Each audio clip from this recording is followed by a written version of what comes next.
Армысың досым, сізбен бірге авто арнасы. Видео басталмас бұрын каналға тіркеліп, лайк басып жіберейік. Бүгінгі шоуда Ferrari Daytona 2022 жайында болмақ. 1967 жылы 6 ақпанда Ferrari өзінің тарихында ең әсерлі жетістіктердің біріне қол жеткізді.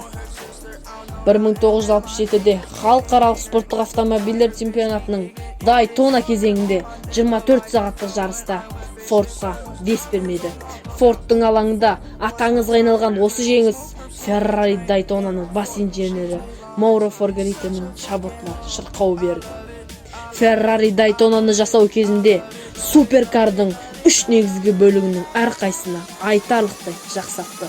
Олар қозғалтқыш, шасси, аэродинамика. Қозғалтқышқа келер болсақ, бұл нағыз классика. Турбо саңшорғыш, гибрид, одан қалса электрлар дәуірі төніп келе жатқан заманда 6,5 литрлік атмосферлік V12 жасау кімнің ойына келер дейсіз? Әрине Ferrari. Классикалық мектеп үлгісін ұстанған сирек компаниялардың бірі. Моторға келер болсақ, ауқымы 6500 см куб, 12 цилиндрлі V12, максималды күші 800 ат күшін 9200 айналдыру минутында береді. Максималды тарту моменті 9500 айналдыру минуты 700 Нм. Шассирге келер болсақ, коэффициенті 13,61. Максималды жылдамдығы 340 км/сағат, 0-ден 100-ге шығу үшін бар болғаны 2,85 секунд жеткілікті. 0-ден 200-ге шығу үшін бар болғаны 4 секунд қажет.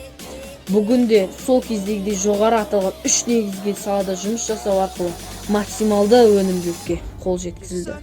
Автомобиль жайлы: шанағы карбон, ұзындығы 4 метр 61 см, ені 2 метр 5 см, биіктігі 1 метр 14 см, салмағы 1400 кг.